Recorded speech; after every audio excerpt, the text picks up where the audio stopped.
And good evening, everyone, and welcome to another episode of JMU Sound Off. This is Season 2, Episode 7. We're coming to you live tonight from Richmond, Virginia, after the Dukes' 38-3 win over Bucknell in a beautiful day in Harrisonburg, Virginia.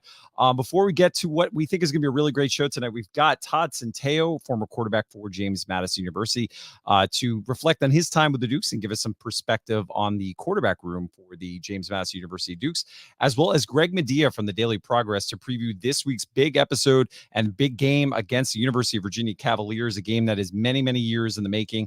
I know many of you in the JMU landscape will be making the trip to Charlottesville, so we'll touch on that and get Greg's thoughts on the Cavaliers game yesterday against the University of Tennessee. But we wanted to just encourage people, if you haven't had a chance to listen to some of our previous episodes, we had on Vad Lee and Brian McLaughlin last week for a really great discussion on Vad's time with the Dukes, brought us into what it's like to call games as a part of the ESPN Plus broadcast, as well as Brian McLaughlin, who gave us a preview of the Group of 5 action. We saw some great games across the Group of 5 and great games in the Sun Belt yesterday, some big wins for the conference.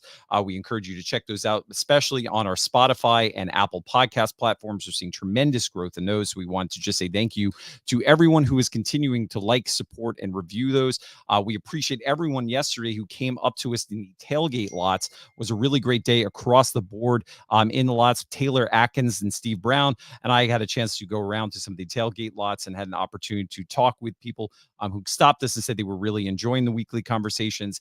Had a chance to meet with some former players, Harry O'Kelly, Trey Sharp, Liam Fornadel, who both not only supported the podcast, actually showed up on our video that we did doing some highlights around the tailgate lot. So thank you to all of them for lending their voice. Also want to give a shout out to head coach Mark Byington from JMU men's basketball, as well as Sean O'Regan from women's basketball, who attended the Montpelier Collective kickoff event. So thank you to everyone who attended that event. Thank you to everyone who made a contribution to the Montpelier Collective. And I know after talking to Cliff Wood today and some of the other Montpelier Collective board members, there are going to be plenty of additional opportunities for you in the future to support that collective and many events in the future where you'll also be able to get involved. And then finally, if you follow our Twitter accounts and YouTube accounts, there's an opportunity for you to see our newest sponsor. We're really excited to introduce Skyline Financial Partners, who is going to be joining the JMU Sound Off family. We had an opportunity to meet with Tim Nelson yesterday and his family in the lead up to the game, and he had an opportunity to share his JMU story and why he was so interested in getting involved with the podcast. So we encourage you to check that out. We're going to have Tim on some future episodes to share his perspective and once again bring them into the conversation. And finally, with that, we want to introduce our newest segment. We know a lot of you probably want to hear our thoughts on yesterday's game against the University of Bucknell. Bring in it's called Under Review, and with that we will bring in the other members of our Sound Off family. We've got Steve Brown, Taylor Atkins, and Michael Evangelista. Michael, fresh off watching some polo action in Charlottesville today. I have to check that out. I did not know that was an option in terms of the entertainment space on a Sunday. So how are you guys doing? Doing good. All right. So to start off our first segment, we're going to call Under Review. We're going to go around, give our quick thoughts on both the offense, defense, special teams, and then a special look at the game day enhancements and changes that were made to Bridgeforth Stadium. So I know that, Taylor, you're going to kick us off with your initial thoughts on what you saw yesterday. I had a chance to obviously not only tailgate with you, but got to watch the game from you. What did you see on the offensive side of the field? Obviously, lots of conversation around many aspects of what we saw on the field yesterday. Just curious about your thoughts.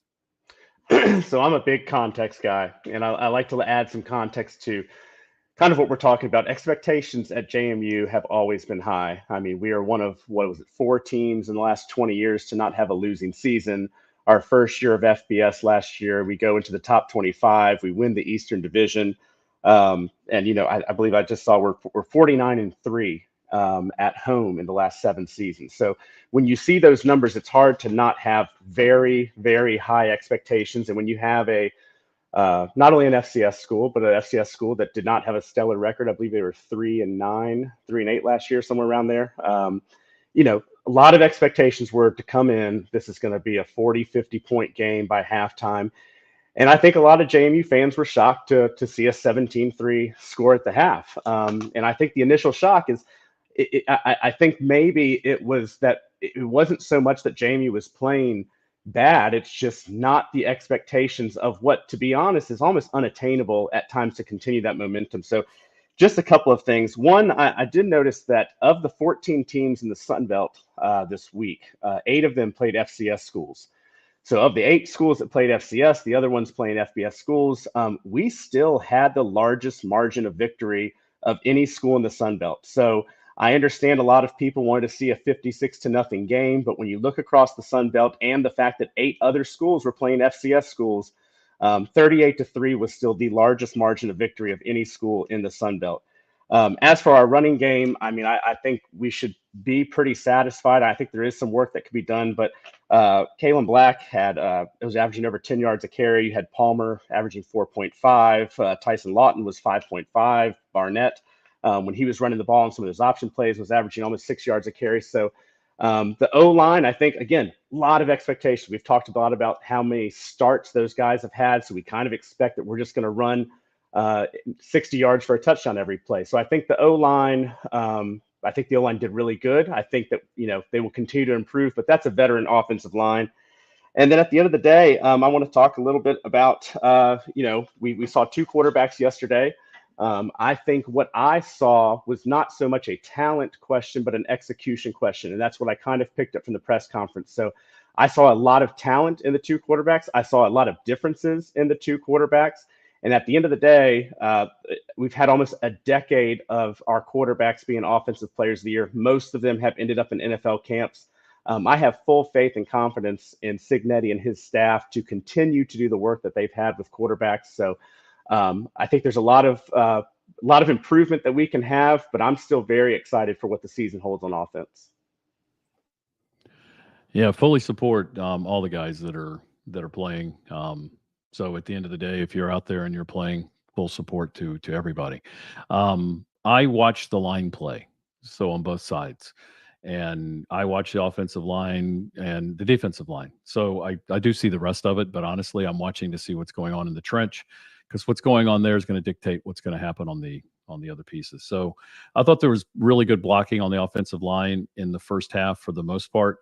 I thought it was excellent the second half. You could see a difference. There was just, I don't know if we wore them down or if it was, I don't know what it was. But you also have to remember, it's the first real game. I mean, it's the first time that these guys are hitting somebody other than JMU guys. I also laid 46.5 points in a friendly bet to a friend of mine. So I was really hoping we'd punch it in near the end, but that still wouldn't have covered me, but that's okay. Loved everything that in terms of play calls. I thought the play calls were very good. I thought the routes were good. I thought there was a lot of good that came out of yesterday. There's a lot we got to clean up. That always happens.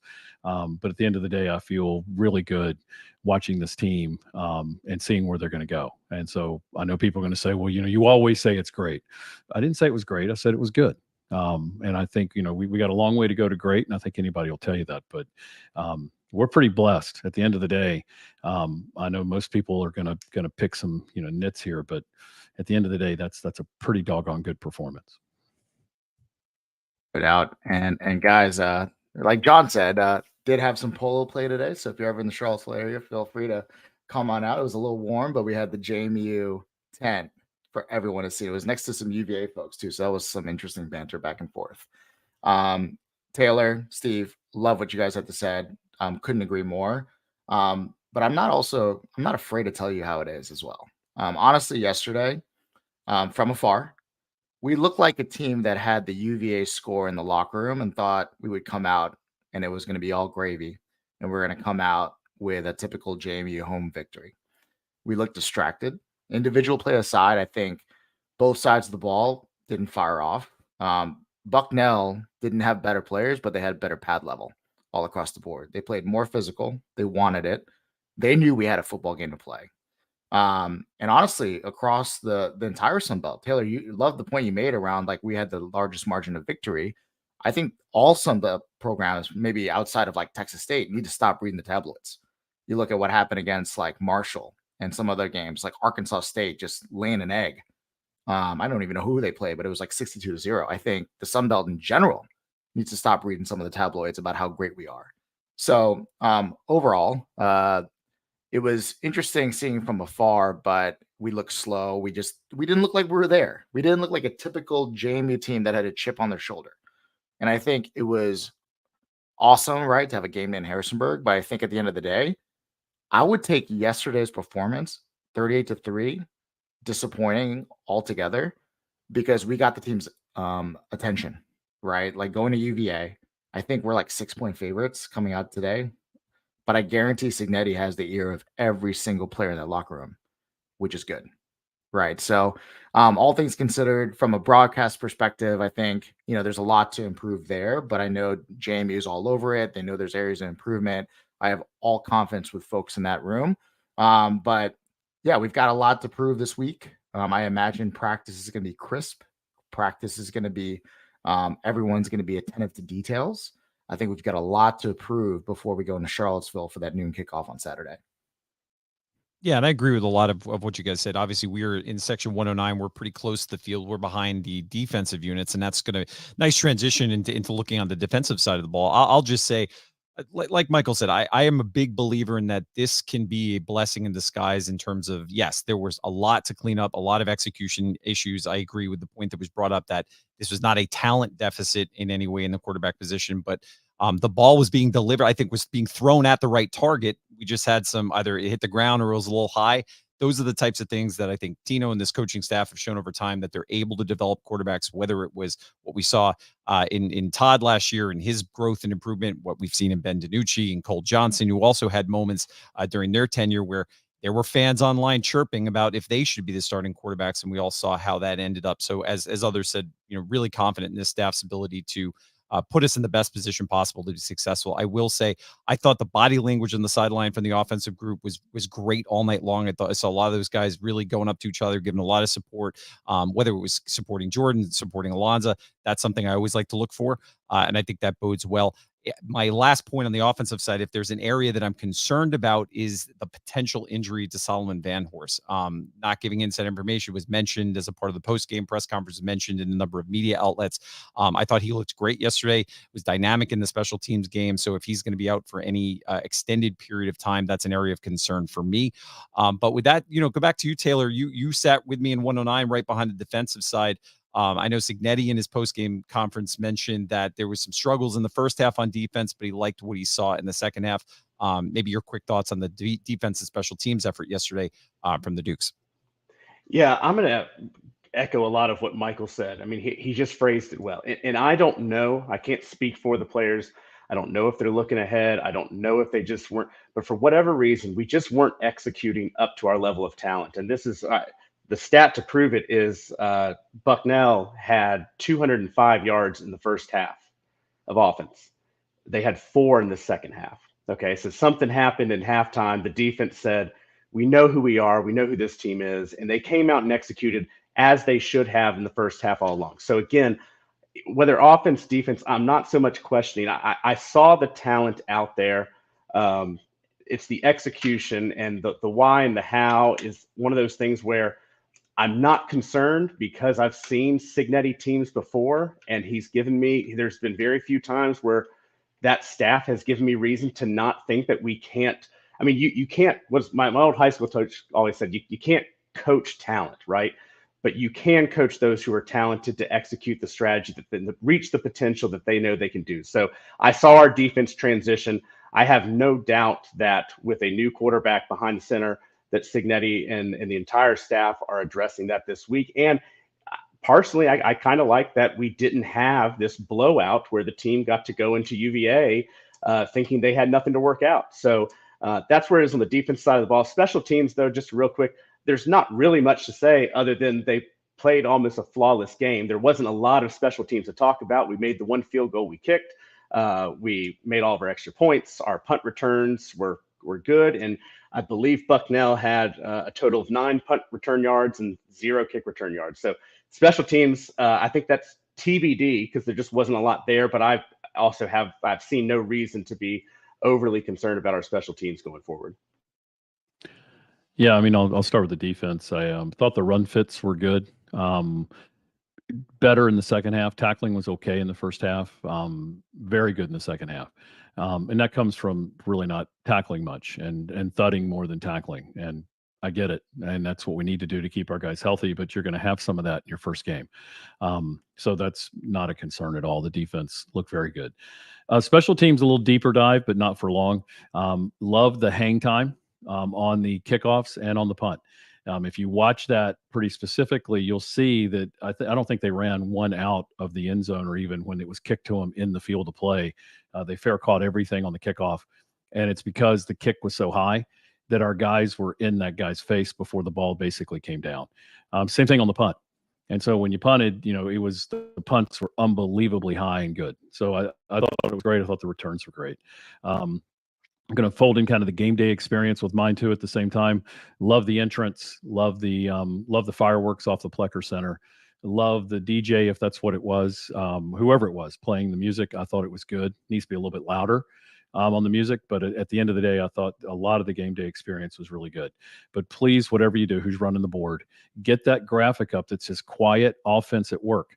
It drives me absolutely crazy when our guys are down there by the student section and they're cheering like we're on defense. I can't scream loud enough for them to shut the hell up, but the video board can. So I'll cede my time to Michael.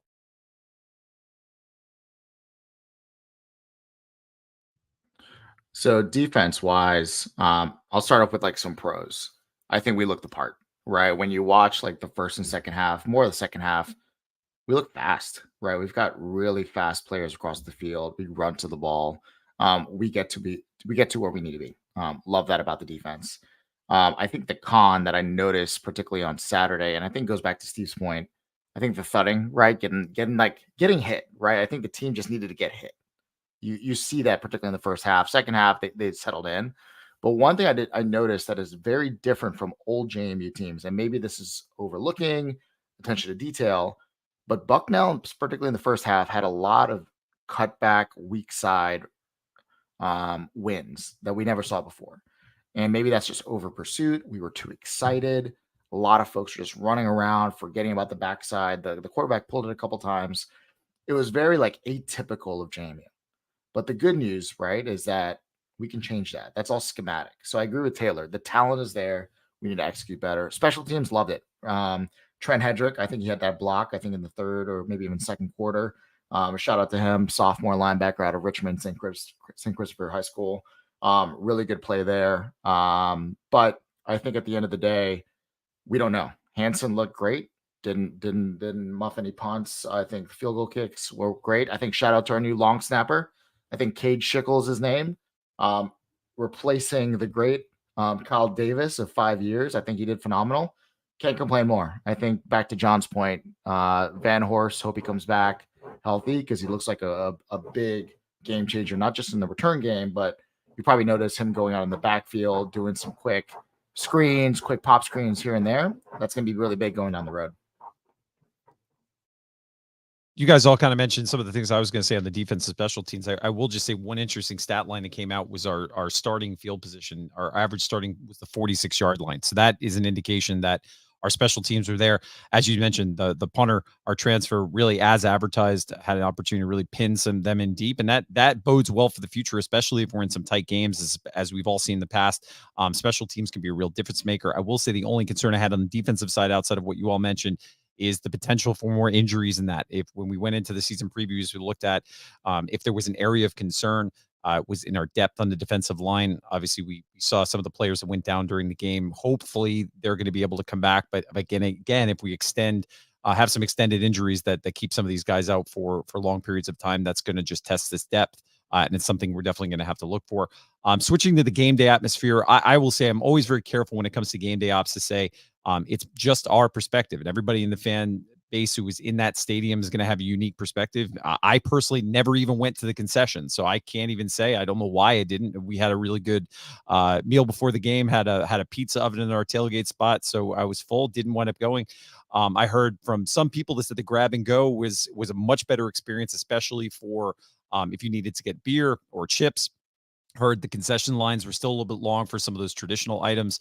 I know our producer Chandler Fortune had about a 20-minute wait to get through to get some food. So that's obviously a work in progress. Some of that stuff is a challenge just based on the layout of our stadium and maybe some longer term challenges that have to be addressed with maybe a more physical, kind of redesign of that stadium.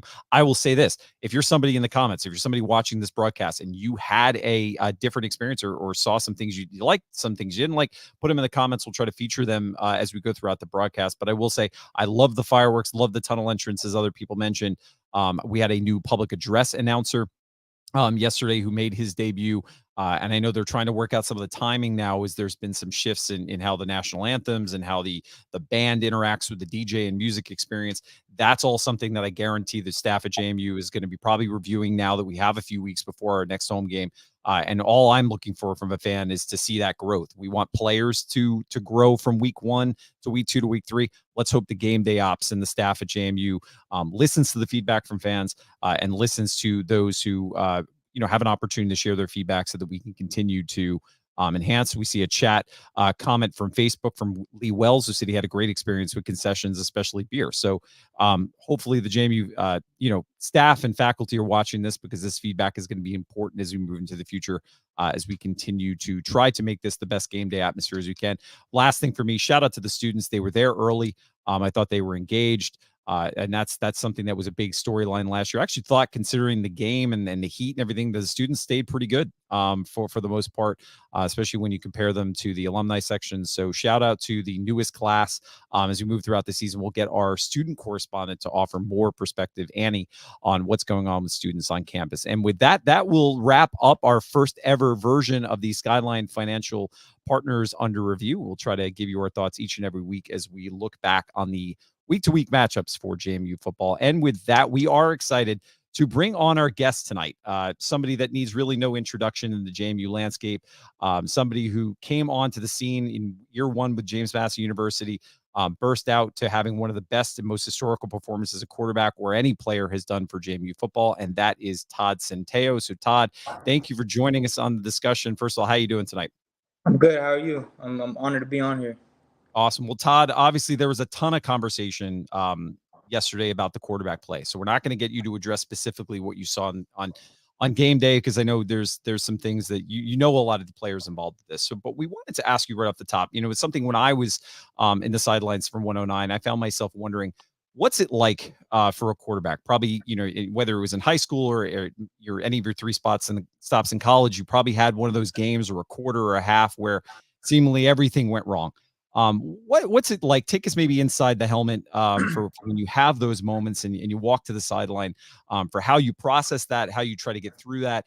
And then, as we saw yesterday, in some of those moments, you see the backup suddenly becomes a starter and your role changes. So take us into what that's like on the sidelines, and maybe if you have an example or a story from your background of what that was like to try to push through it and stay positive.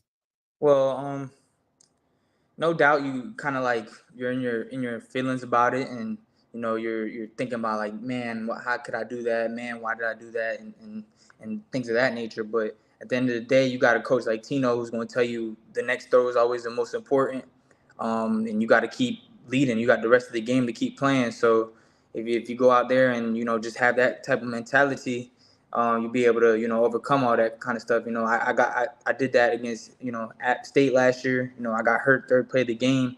Really was kind of out of it like rest of the first quarter towards then like middle of the second quarter, and then that's when I Tino looked at me and said, "Are you gonna go? If you're gonna go, then let's go." And I said, "Yeah, you ain't taking me out. I'm gonna lock in." And we end up coming out and pulling that win off. And same thing with like Georgia State, where we had all those turnovers and they picked up my fumble and ran it in. They picked up Percy's fumble, ran it in, and it's just everything's going wrong. So you just have to take a deep breath and realize that all it is taking one play at a time, and that's all it is. As a quarterback, you got to take it one play at a time. Every play has its own a story. Todd, we talked a little bit before the show about your journey to JMU, and I want to give a quick plug. JMU Sports put out a 3-episode. It's on YouTube. It's called The New Era. It's kind of almost the Hard Knocks version of JMU football last year. It's an incredible series. Go watch it. But Todd, you shared some of your story in those episodes. Knowing that not everyone's had a chance to watch it, talk a little bit about your path from being recruited out of high school through Temple to Colorado State, and then coming to JMU and what that meant, to just kind of summarize all of that. Right. So, I started on varsity as a freshman. Was highly touted, had 7 offers after my freshman year. Sophomore year was committed to University of Miami. Hometown. That's kind of, from the 3 tri-states down here, you want to go to Miami. End up decommitting, and my top 3 was NC State, Wake Forest, Indiana. And then I ended up getting diagnosed with lupus, and it's autoimmune deficiency. And I was hospitalized for like 7 days. Almost lost my life. And all the big offers and the bigger schools, they end up, rightfully so, because it's a business at the end of the day. You don't know if I could, could have got sick the next day, and all that kind of stuff. So it's no ill will with that, but they end up pulling their offers away, and Temple was my very first offer my freshman year, and they stayed with me through everything. And I was just like, shoot, I'm huge on loyalty, and went to North Philadelphia as a young Floridian, and I had to go through all that culture shock and being out in the cold and all that kind of stuff. But we got through it, and made noise. Shoot, right when I got on campus, played all 3 years I was there. Graduated, wanted to end up, being a starter somewhere. So I transferred to Colorado State. Started my first game in 2020 against Fresno. Kind of knocking off the rust. Haven't played in 3 years, so I played pretty well, but I could have played better for sure. And then going to finally getting the keys in 2021 was the starter at CSU. Played with some great players. Trey McBride, he plays for the Cardinals, was a 2nd-round pick. He ended up winning the best tight end in the nation award, and that's when I knew, I could be a part of something special. I could be something special myself, because I was the one, helping him get all the looks and all the exposure and all that kind of stuff. So then coach gets fired, and Norvell comes in and basically tells me I got to find someone new to play. He didn't even let me compete, and James Madison came knocking on my door. And, I knew Jimmy Moreland because I played with Jimmy. I knew of James Madison through Jimmy, but didn't really have that much knowledge on James Madison. Just knew you guys, was a successful program. And I knew that going FBS, I was going to be a part of the history regardless. So I said, I'm just going to go there and, see what happens. Well, Todd, I appreciate the story. The story's great. And, there's so many things you did last year that are phenomenal, but I'm going to kind of zero in on what happens between week 1 and week 2. So last year we beat, Middle Tennessee pretty handily. And then you're going into week 2, getting prepped. And we always hear, you grow the most or you do the most between week 1 and week 2. Can you give us kind of, without giving any real details or any behind the scenes stuff, but just give us in general, how does that work? What are these guys kind of getting ready to get into in week 2 in terms of fixing things that you saw, that we probably didn't see? I mean, we're not as good as you guys are, but we see enough fan stuff, but I'm sure there's other things that you guys see. What's the cleanup look like? I think it's more so, knowing what kind of team you have now, because, you can have a pre-notion on what kind of team you have during camp, but it doesn't matter until you actually get in front of another team, and you have to go out there and do your job, the whole game and execute. So I think the biggest jump from 1 to 2 is knowing what kind of team you have and the kind of players and what your players can do, and then you go from there and you just build that momentum up from that first game.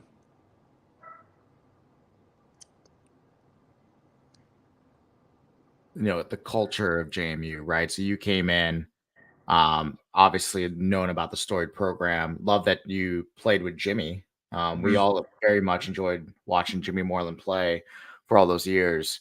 But just like in life, adversity is part of football. And, we won 38-3, but certainly tons of adversity there at the same time. So talk a little bit about the sideline, the culture, the dynamic, the atmosphere in the locker room at JMU that maybe someone like myself and others on the sideline don't see when facing adversity. And like, how does the culture react to that? Like, one thing I would say is everybody was really tight knit, in the locker room. I think James Madison has a great culture like that. Everybody, all former players come by all the time.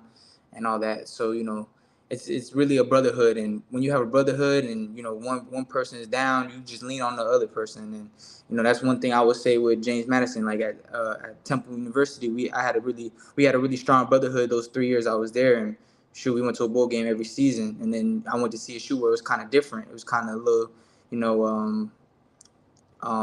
like broken up into cliques and all that kind of stuff. So, I got to see one end of it in the opposite end. And then going to James Madison, it was shoot, they took me in and they didn't care if I was going to be the starter or not. Everybody was cool with me. So, that's one thing I would say is the brotherhood at James Madison. It rose deep. Like I say, I'm a Duke all day, every day. Well, Todd, first of all, I want to give a shout out to your dad because I have a feeling he's listening. He's been kind of started off with us in season 1, was listening to a lot of the episodes. So just shout out to Pops. He's been a great supporter of ours. But once again, part of the reason why we have you on was some of your insight behind the scenes of what's likely happening on a day like today. So, it's no secret. Kurt Cignetti, many of the players mentioned in the post game, they were not pleased with the execution yesterday. What does a Sunday look like for a player? And specifically a quarterback after not only a performance that you want to improve, but even a good game where you're doing the meetings. What does Sunday look like? And maybe take us through the schedule of what this week likely looks like for those quarterbacks in terms of the film study and how Tino's role in terms of getting whoever's going to start next week ready for this game against UVA. So I'm a little old. I was a little older, so me and Tino had a different type of relationship. Sundays would be you come in, they let you sleep in a little bit. You come in, and you have to do like some hamstring work with Coach Dio in the weight room. Then from there, get a tropical smoothie, and then you go into the training room. You got to get treatment and all that. I was hurt since the 3rd game of the season, so I was getting treatment every day. Go in there and you get your treatment, and then from then on you're cut loose for the Sunday, and then you come back around. Well, also on Sundays I would meet with Coach Tino and we would just talk about the game, have a brief run through the film and talk and just what were you thinking here, what were you thinking there, and all that kind of stuff. And so I can only speak from my own experiences. I don't know what kind of feel it is for actually right now, but then you come in Monday is usually last year was like a late practice. I don't know what the schedule is. I know they changed workout schedules and all that kind of stuff this summer, so and in the spring. So I don't know what time they have practice, but it's usually just like a walkthrough. You have long meetings.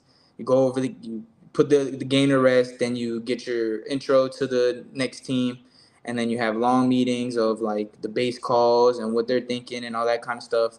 And then you go out there and you go through a walkthrough, throw routes on air and all that, something nice, get your blood moving and get all that soreness out of you. And you run a few gashers, and then from there you just start your work week on Tuesday. Todd, we started off the podcast today talking about how high the expectations are at JMU. So just to kind of recap, Coach Cignetti comes into the program and Ben DiNucci's his quarterback. Ben DiNucci ends up getting drafted after leading the JMU to a national championship game. After that is Cole Johnson. Cole Johnson, I don't have it in front of me, set numerous program records, was an incredible quarterback.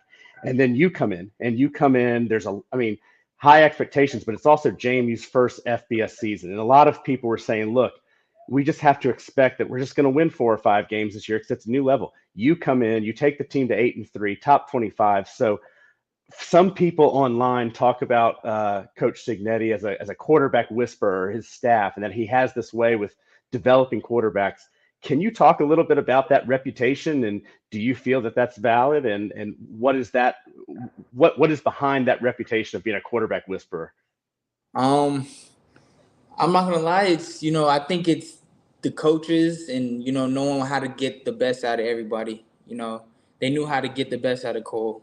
I heard a bunch of stories about Cole because I was just coming in, so they knew what to do to get the best out of Cole. With me, they knew what to do with me as well. I had a bunch of trials and tribulations throughout my career where leaving CSU, everybody didn't think I was good. So like I had to, as a quarterback, confidence is key, and I had a little shaking up confidence. And the one thing that Tino and Coach Sig would always, harp on me is that you're actually really good, and you have to believe it. And I started believing it after, you have to believe it after you come out the first game and do, what I did. So, just they know how to get the best out of the guy that's gonna be there. And Tino does a great job. And Siggs is a big film guy, X and O's guy. So he's gonna put you in the best position, to win every week.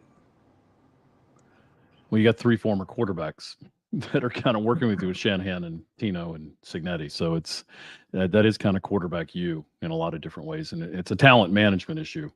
But not all teams can do it. They can talk about it, but they don't all do it. Tell us a little bit about how you support each other. I mean, I know everybody says, hey, we're tight and we've got, good, the locker room's tight. It's a brotherhood, but you're all playing for playing time. So just give us a little bit of insight on how you've got 4 QBs on a roster. How do you really support each other when you're not playing? When you are playing, how does that all work?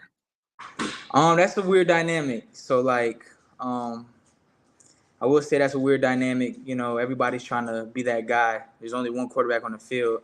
I've been in situations where, it wasn't where it didn't feel like, we were all there for each other and all that. But like, me being the older guy last year, I made sure that I let the younger guys in the room know that like, yo, we're all in this together, no matter what. Like I will help you every way I can. And if you go out there and you do what you're supposed to do and you outplay me, then shoot, that's what it's gonna be. And we always, you spend a lot of time together too. So you really get to see what kind of person each one of them are. Yeah. And it just at the end of the day, it's all about friendships. Yeah, you want to be the guy and all that kind of stuff, but you want to be able to rely on that guy no matter for anything. You can call him for, yo, can you come pick me up, or anything like that. So I always wanted to make sure that all the guys in the room, that I was like really they big brother, and I'll really do anything for them. So I feel like it's probably the guy, the older guy in the room, and how he navigates the dynamic between all the quarterbacks. Awesome. Todd, my question goes back to, you talked a little bit about how you found JMU, and interesting, you mentioned, CSU didn't even give you a shot, right? Like it sounds like, given the coaching change, if you were a high school quarterback and JMU offered, or if you were in the transfer portal and JMU offered, what would you say, right? Like, what is that? What would you? Percy has that amazing clip about JMU's the place, right? Like he talks about it a lot. Like, what would be your words of wisdom for anyone considering JMU as a quarterback? I would say, now going through it, definitely a place to be.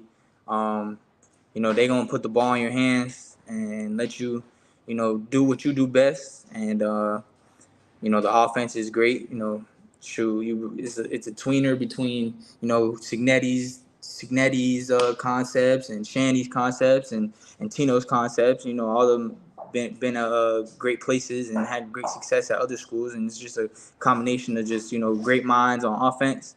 They're always going to bring in some athletes. You're always going to have some athletes around you. So I think James Madison is a no-brainer in the Sun Belt now. It's FBS. You can't use that FCS tag on James Madison anymore. So I think it's a place to be. And then the track record speaks for itself. All right, Todd. Well, this has been an awesome conversation, but before we let you go, we want to give you an opportunity to let fans out there know what's next.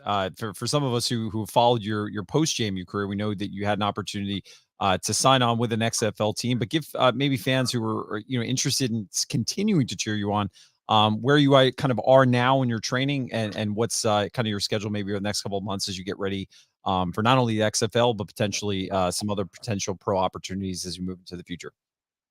Yeah, well, just down here in South Florida, working out with a bunch of old high school teammates who are in like kind of the same position as me, XFL, or trying to get on the XFL team. So we all just get together and, work out. Like I said, that brotherhood runs deep. So, that football, that's my greatest thing I would say football is. Like, it's the brotherhood and all the people that you meet, and how, consistent you guys don't have to see each other every a whole year from now, and it's like you never skip the beat. So yeah, I'm just training, trying to stay ready. We have like a mini camp in October for the Orlando team, and then I'll be playing in going to camp with the Orlando team, and then hopefully God keeps blessing me to be able to continue my career.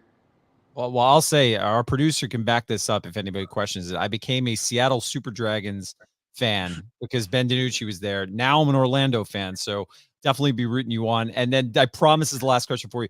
Do you have a message for JMU fans who supported you last year? Any last comments just to the people watching about your time, or what you'd like to say to the people who were obviously so appreciative of your efforts on the field for JMU, and also what you did off the field? You were a great ambassador for the university during your time there. JMU Nation, y'all know I love y'all, and I definitely miss you guys, and it's gonna be a great season. Last night was a convincing win, and I know them guys in that locker room. They're gonna get it right and keep pushing forward. So guys, keep supporting, and I'm a Duke forever. And thanks again, Todd. And like you said, you're always welcome back for any future episodes. We love your feedback, and we hope to see you at homecoming. And as we say to every former player, not only thank you for what you did on the field, but thank you for your sacrifices. As you said, you dealt with some injuries last year, and that meant you were playing through some pain. And what you do on Saturdays and some of the weekday games, that gives all of us a chance to have these types of conversations and gives us something to do on Saturdays. So just know, at least for everybody involved in this broadcast, that your commitment and your contributions are noticed and appreciated. And we wish you all the best. And whether it's Orlando or somewhere else, we'll be cheering you on. So with that, we're going to take a quick break. And when we come back on the other end, we're excited to welcome somebody I have a feeling many of you are going to know, from former Daily News record reporter and JMU beat reporter Greg Madia, who's now with the Daily Progress. But with that, we're going to take a quick break. You're listening to JMU Sound Off here on Sunday night, University of Virginia game. JMU Nation, this is an exciting time for JMU athletics and intercollegiate athletics across the board. We've seen a lot of changes, and one of the most foundational things that will be instrumental to the success of JMU going forward is for you to consider a gift to the Montpelier Collective. NIL has taken over a major space in college athletics, and in keeping with our goal to ensure that our student athletes remain ultimately successful, not just while they're student athletes, but when they're graduating, we want to make sure that we have a collective in place to help with that. Today is a very important day for us. It's important for you. Let's do all that we can to help JMU student athletes strive for excellence and win at the national level. Thanks for what you do, and go Duke.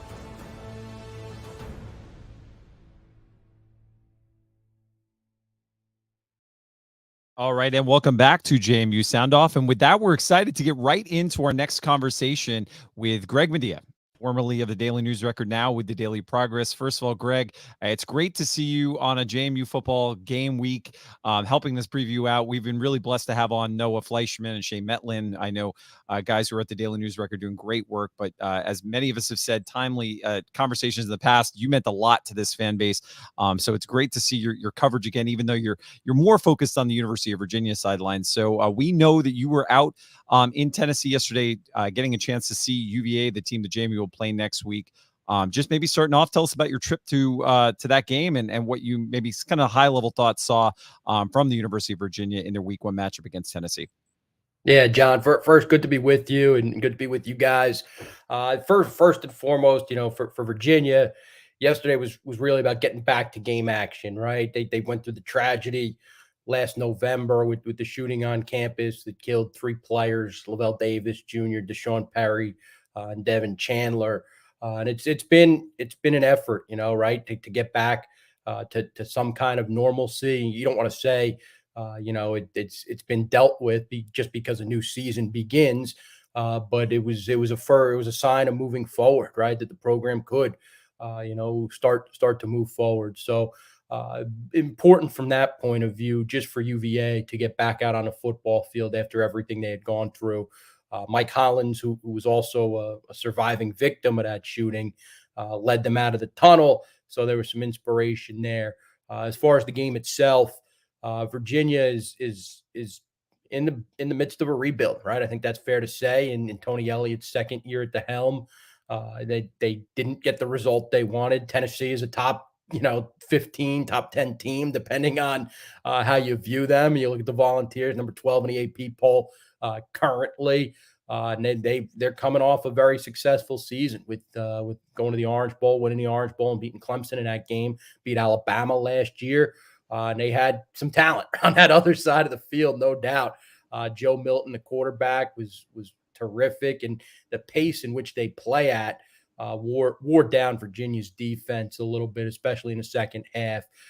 The game was close for probably I'd say the turning point, or I guess the way the game broke open was in that last minute of the first half. Virginia cuts the game to 14-3 with a field goal, about a minute 40 to go in the half. And then Tennessee scores very quickly, going to the locker room up 21-3. And that's when you kind of felt, all right, this one's probably wrapped up. So not all that close of a game, but from a program perspective, just so important. And you feel good for those players and those coaches to get back to doing what they do, considering everything that they've gone through so over the last 9.5 months. Well, Greg, thank you for joining us tonight. And, the timing of the UVA Tennessee game yesterday and the JMU game, a lot of our fans were probably either already in the tailgate lots or on their way to Bridgeforth. So a lot of people, they look at the box score. Again, they see a top 15, top 10 team, 49-13. And so they kind of really can't tell a lot from that. So talk about some things that maybe the box score didn't show that JMU fans should be looking for as we approach this game Saturday. Yeah, I think early on, Virginia's defense was pretty good against Tennessee, which, as you guys know, probably last year led the country in scoring more than 46 points per game. It was only 7-0 at the end of the first quarter. It was 14 midway through the second quarter, 14-3. And then obviously I said, 21-3 by the end of the first half. But the defense got a key fourth down stop in the first quarter, which set Virginia up with a short field. For the Cavaliers, though, the offense has kind of been the Achilles heel since Tony Elliott has arrived, which is odd, given his background as a great offensive coordinator at Clemson during their college football playoff and national championship runs. But it's been an issue, and the offense couldn't cash in, with a great scoring opportunity, Taylor. So that's kind of the early part of the game when it felt competitive. I think Virginia still feels good about its defense, and it should. I really think that's the strength of the team. You give up 49 points, and you probably don't think so, but it was more of a, I guess, give and take with complementary football and how much they'd been on the field late, with Tennessee scoring a little bit more to get to that 49 there in the second half. But Virginia's defensive line is good, and they'll get back Chico Bennett. They're expected to get back Chico Bennett, their standout defensive end for the James Madison game. Had a knee injury in training camp, did not play against Tennessee, but he's expected back. Was able to see him run around the field a little bit in warm-ups at Nissan Stadium down in Nashville. So they should get him back, which would be a big boost. But that defensive line is older. It's veteran. Cam Butler, their other defensive end, has started 41 games in his career, played in 51. Jameer Carter and Aaron Famui on the interior are older veteran guys. 3 out of the 4 starting defensive linemen are Senior Bowl watch list guys, and Butler, Bennett, and Carter. So that front is pretty good for Virginia. On the back end, they're breaking in some new pieces, but overall, they feel pretty good about that defense. Well, Greg, thanks for joining us. I really appreciate seeing you, and congratulations on the new baby too. I keep following you on Twitter, so I get to see what's going on, and I still read all your stuff that you're writing for the Daily Progress. Tell us a little bit about Anthony Colandrea, if I'm saying his name right, the backup quarterback, number 10. I think that's the only backup I saw on the depth chart. There's probably somebody else, but I know Jay Wolf, is focusing on baseball. I think Anthony's going to be the next guy up if Tony's out with a broken collarbone, I believe is what got reported. So it's probably Anthony. Is that the next guy up, or am I missing somebody? If it's Calandria, it's going to be interesting, right? Freshman out of the gate, Steve played a little bit at the end when he had to come in for Musket. Musket had played okay, right? Didn't do anything where you thought he was going to be an all-world quarterback, but he didn't turn the ball over, and that was a major issue for Virginia last year, even with Brendan Armstrong and Tony Elliott's offense. You thought that quarterback spot was an issue. 7 touchdowns to 12 interceptions last year for Armstrong. One of the ways Virginia thought it could be more competitive on offense this year was with Musket's experience in a similar pro-style system that they ran at Monmouth. And you guys are familiar with it from having seen them in the playoffs in the FCS postseason a couple of years ago. Monmouth, very similar type of system, and Musket was going to be able to distribute the football, pass it around, make sure he's more of a point guard on the field and manage the game. And that's what he was doing in the early part of the Tennessee game up until getting hurt in the fourth quarter. So it'll be interesting if it's Calandria. True freshman, was in for the spring at least, so has a little extra experience if it's going to be Calandria.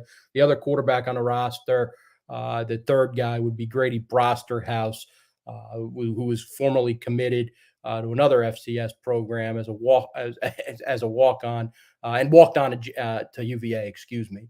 So it's a thinner quarterback position group because of Woolfolk's decision to just play baseball, which you can't blame him. The guy throws 98 miles an hour with his fastball and got a nasty slider. So if you're Virginia, you understand why he did that and why he opted just to focus on his baseball future. But left the quarterback depth chart a little thin, especially at a time where during the summer when he made that choice, you're out of time to go grab somebody from the transfer portal. Awesome. And Greg, thank you so much for hopping on. On a personal level, feel super honored to be on the line with you. When I used to live in DC, I would have 45-minute to an hour commute back and forth to work. And your Wednesday morning, Wednesday afternoon walkthrough podcast got me through so many of those commutes. So awesome to hear your voice and have you on with us today. Yeah, thanks, Mike. Always appreciate. I feel like everybody on this podcast would always contribute the questions for the walkthrough podcast. So yes. I felt like I needed to come on this show to answer whatever you guys had this week. Love it. Wow, that's a blast in the past right there. The questions. I probably loaded you up with 3 or 4 in the DMs as well. But no, love what you do. You're all-time great in my book in terms of reporting for JMU, and we really appreciate your coverage when you were on the right side of the mountain, to say the least. But love what you said about like the defensive line. I think it's pretty obvious. That's like UVA strength, right? Tons of 5th and 6th year guys on that side of the ball. On the JMU side, I would say that's probably the same, right? We've got a lot of seniors, older folks on the defensive line. Talk to us a little bit about UVA's offensive line. New O-line coach. I think we had some transfers. I don't know if it was this year or last year where they had their All-American center transfer out to Michigan. A lot of moving parts. Walk us through, get us initiated on that side of the ball. Yeah, it's been a rebuild since Tony Elliott got there. Upon his arrival, they had guys leave. Olu Oluwatimi, who you mentioned, the former standout center, he won the Remington Award at Michigan last year for that team that went to the college football playoff. And then in addition, they lost another O-lineman to USC, one to SMU. So they got picked apart a little bit during that coaching transition when Bronco Mendenhall stepped down and Tony Elliott was hired. And then it's tried to be it's been a rebuild ever since, honestly. And last year they brought in some transfers. They lost some of those guys and kind of had to start from scratch again. Probably their most promising offensive lineman is Mikhail Boley, the left tackle. Sophomore, he played as a freshman, started as a freshman for them at times last year. He's probably their best and most loaded future on the offensive line for them. They also brought back Ty Furnish, the center. He's kind of been up and down throughout his time as their starter since last year. At one point was benched last year, but regained the job. Their guard, one of their guards is Noah Josie, who had offseason back surgery. But he doesn't have a ton of experience either. Played a little bit last season. They brought in transfers to fill the other side in Ugana Nana from Houston and Brian Stevens from Dayton out of the non-scholarship Pioneer Football League, as you guys know. So it's a retooling, rebuilding offensive line, and it took them some time to get going yesterday down in Nashville. Tennessee is fast. Aaron Beasley, the linebacker, might be one of the best linebackers in the SEC. And then you've got defensive linemen that can get to the quarterback extremely, extremely quickly, and certainly faster than some of those guys who were starting for the first time in their careers at this level had seen. Tony Muskett got sacked 4 times, including on the last one in the fourth quarter when he got hurt. So that offensive line is an issue. I think what Virginia takes away as an encouragement is they look at that third quarter when they started to get the running game going, ran for about 60 yards during a 9-play drive, or 70 yards on 6 rushes during a drive in which they scored a touchdown. Kobe Pace had a 22-yard run. Paris Jones capped the drive with a 17-yard touchdown run.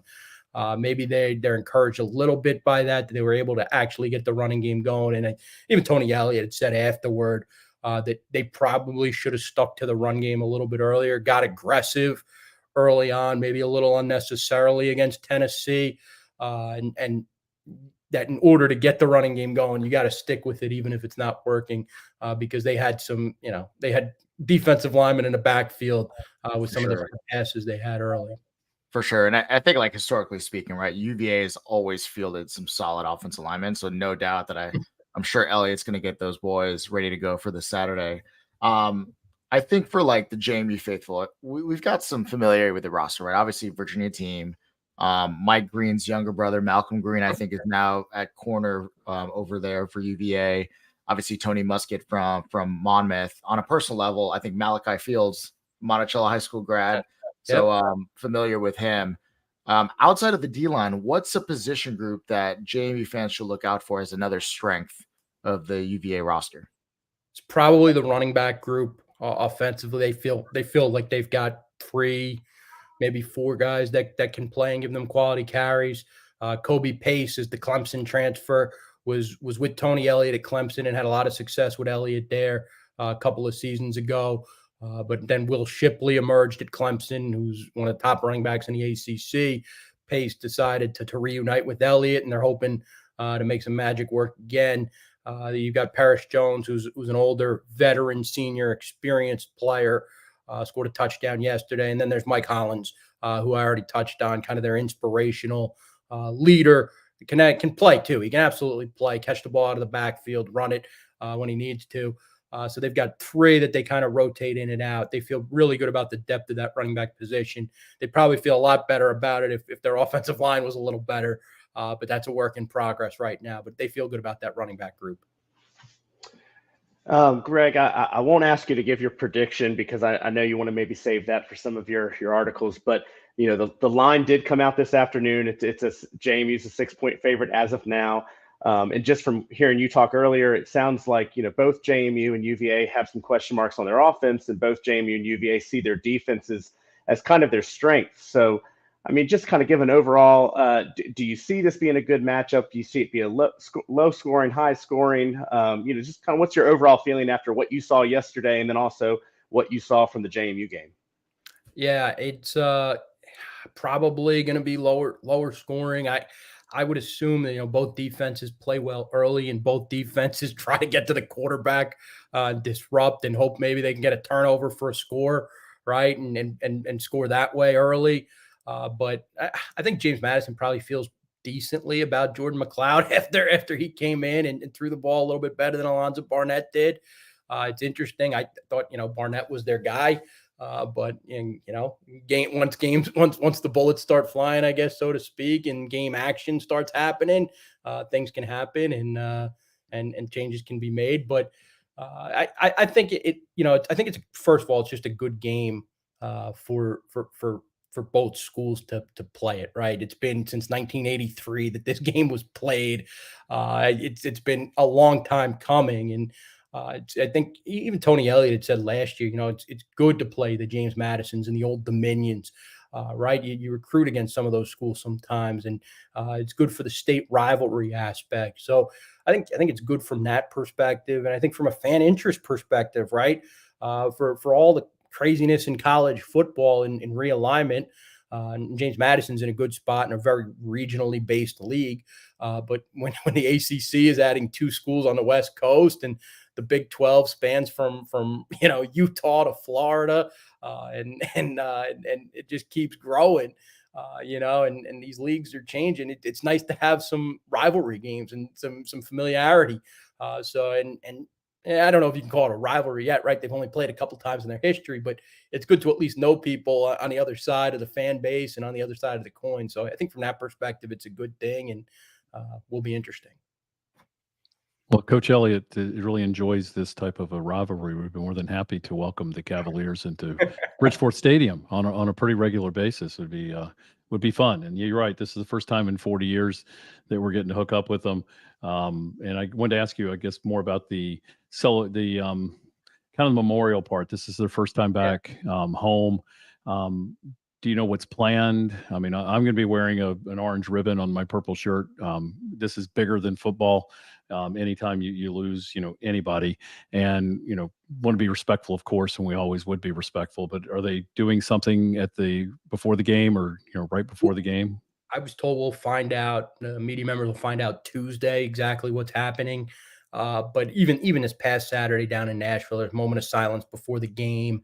And the Tennessee cheerleaders that placed flowers near the Virginia end zone. It was really well done, considering I know it was a neutral site game, but a very heavy orange, Tennessee orange leaning crowd, and they did a really nice job with it. But it'll be emotional Saturday.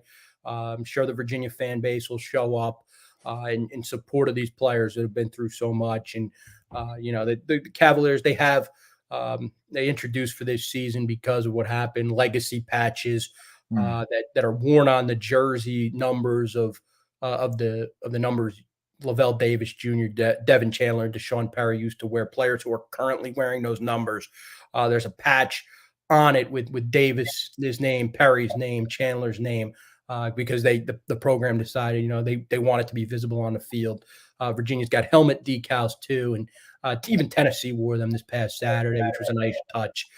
So certainly, it'll be very emotional. I'm sure Virginia will do a good job. Everything they've had to do with the tragedy and in the aftermath of it has been first class. Love it. And I think it's important for us to recognize, right? Love Steve points, right? It's much bigger than a game. It's huge for all the college football and obviously the state of Virginia. Greg, I think from our interactions on Twitter, I'm an X's and O's guy. Love it. I love talking shop around football.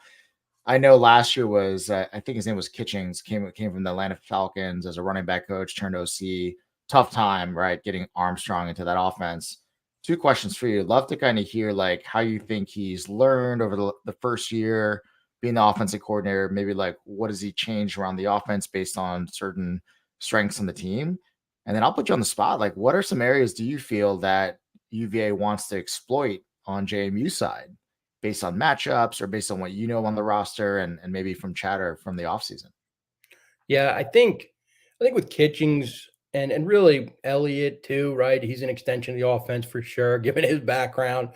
I think last year was just so tough because you had players the year before in a different system, in an air raid, wide open offense that had a lot of success, right? Virginia was lighting up the scoreboard each and every week in 2021.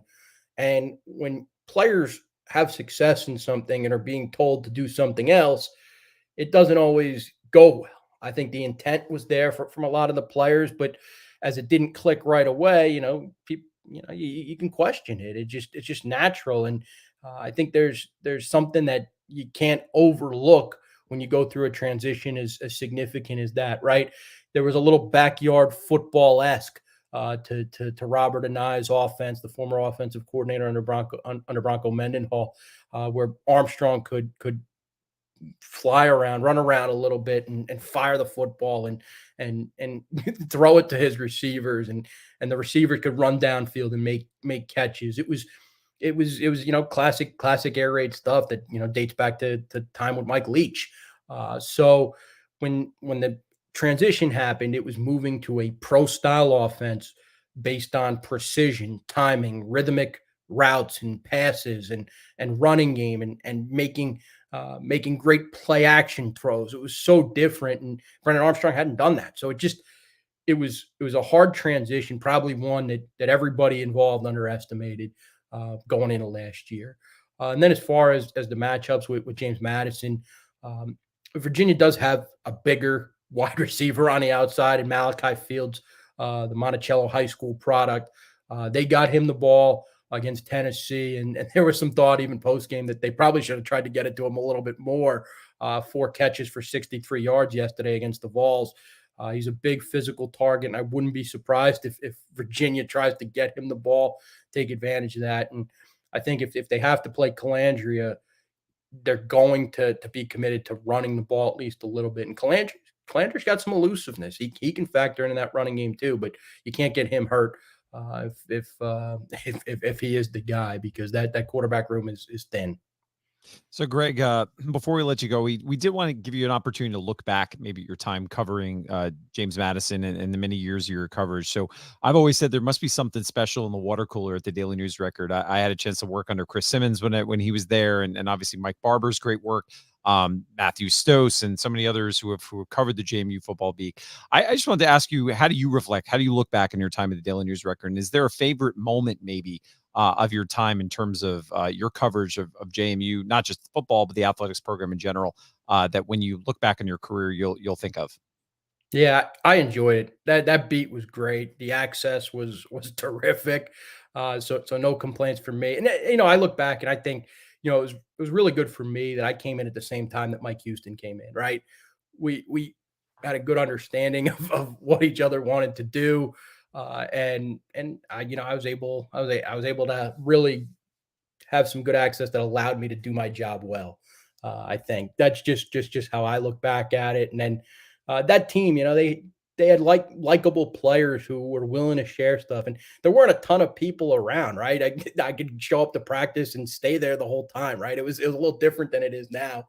And I was able to learn, how Brian Shore, became the quarterback he became, and Khalid Abdullah, right? Some names from back when I covered the team, became one of the best running backs in the country at the FCS level. And that team was, that team, I'll never forget. Can't remember who it was, but somebody had told me after that season, that team just had players who decided they were going to win a national championship. They just, some programs have to learn how to win. That team had been through it a little bit, right? The end of the Mickey era with those older players that were on the 2016 team. They've been through the Withers era, which was difficult for a few reasons, but he taught them how to win. And then Houston brought them together. I just liked seeing the evolution of it and learning about it. And I thought that program did a lot of good things. And then even Kurt Signetti, right? He's continued to elevate it since. So I just look back and think, it was interesting to watch a program on the ascent that was, destined, right? I think everybody saw that they were destined for the FBS. Interesting to see, how it happened from that point of view.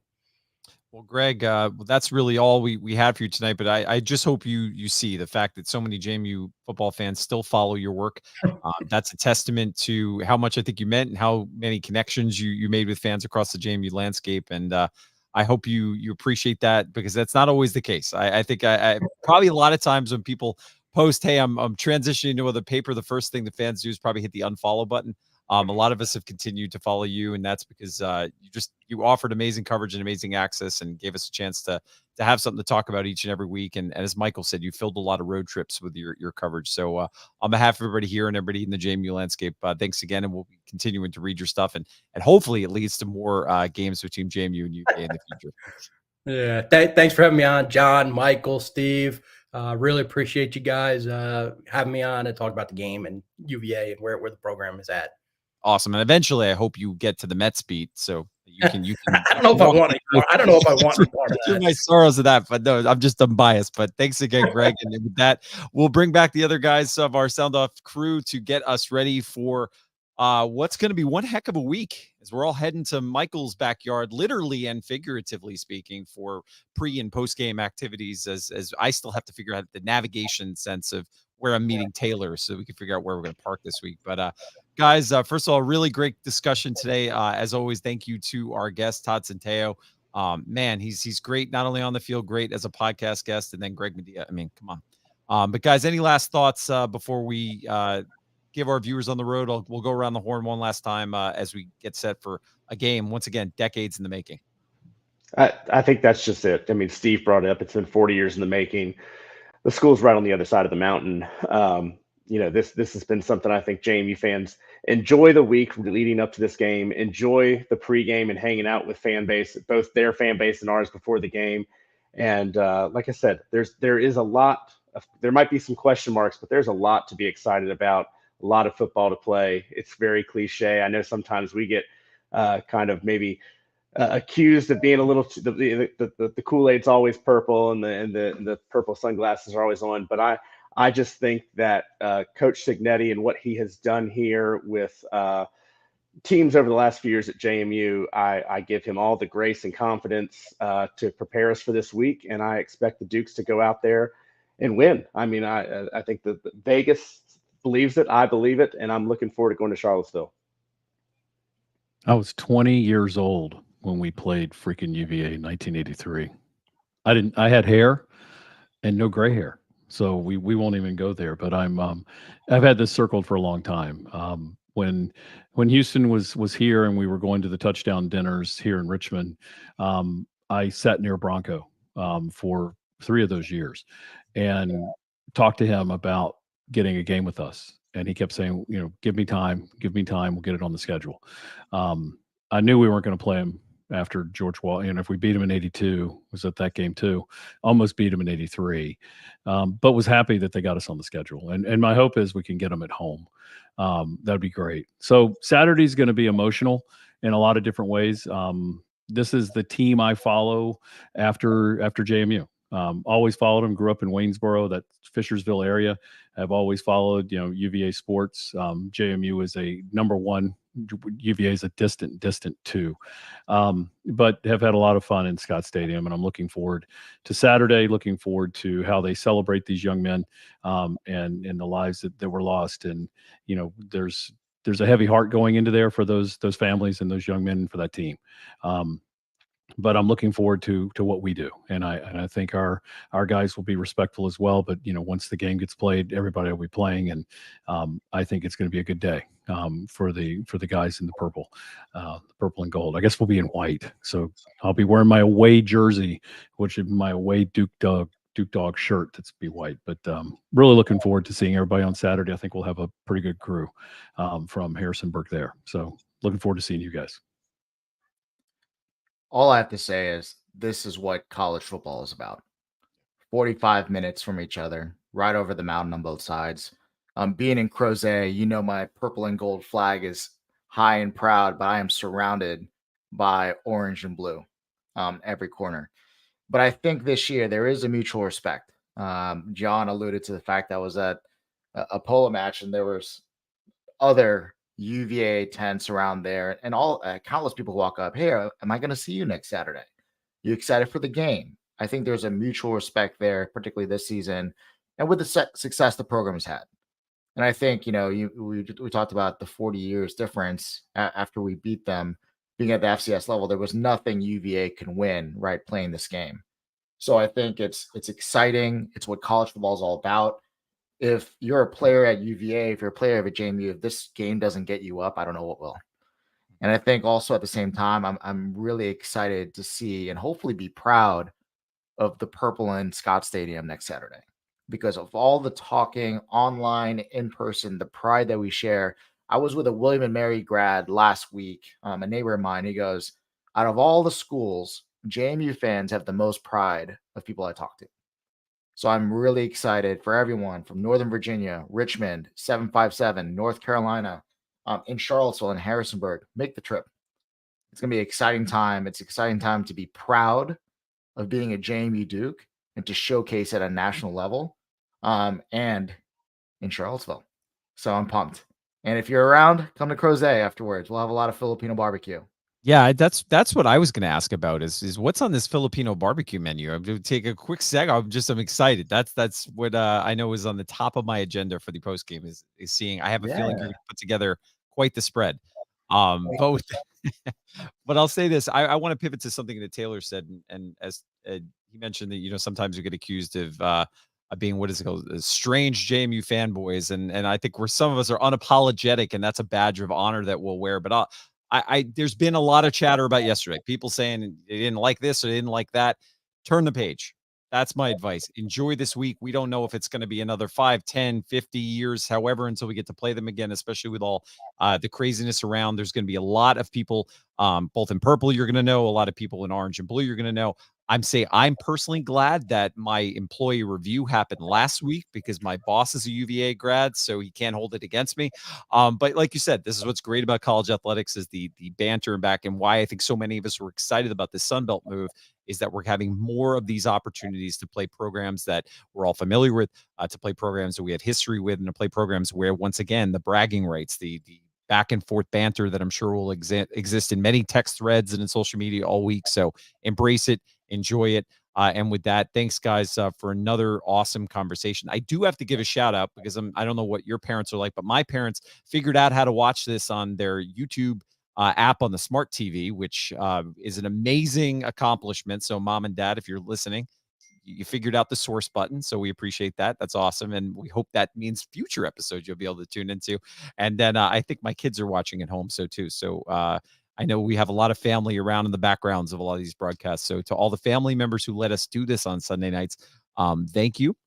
And with that, we'll wrap up this episode. Thanks as always to Chandler Fortune. Chandler, if you want, you can pop on. We want to say thank you to you.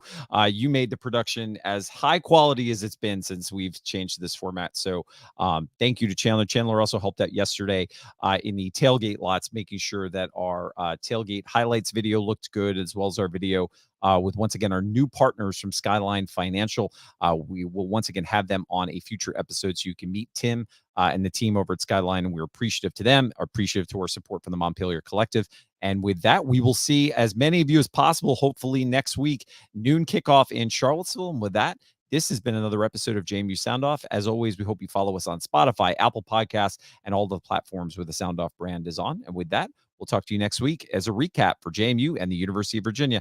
Have a great night and go Dukes.